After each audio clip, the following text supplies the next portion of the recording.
আজকে থেকে আমারও একটা আলাদা ছোট সংসার হয়ে গেল। আলহামদুলিল্লাহ, সবাইকে আমার মিনি ভোজন বাড়িতে স্বাগতম। সবাই কেমন আছেন? আপনাদেরকে কিছুদিন যাবৎ বলছি যে আপনাদের জন্য একটা চমক আসছে, আলাদা রকমের একটা ভিডিও আসছে। এটাই হচ্ছে সেই চমকটা।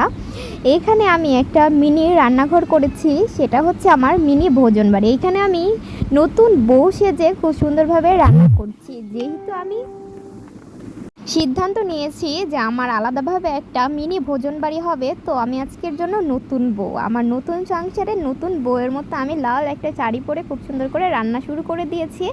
আমার মিনি ভোজন বাড়িতে আজকের আয়োজন ছিল ডিম। আমি ডিম দিয়ে শুরু করেছি, কারণ কি জানেন, আমার জীবনে ডিমটা অনেক গুরুত্বপূর্ণ, অনেক উপকারী। মানুষ বলে যে ডিম খেয়ে গেলে পরীক্ষায় মানুষ ফেল করে, কিন্তু না, আমি যতবারই ডিম খেয়ে পরীক্ষা দিতে গিয়েছি ততবারই অনেক ভালো রেজাল্ট করেছি।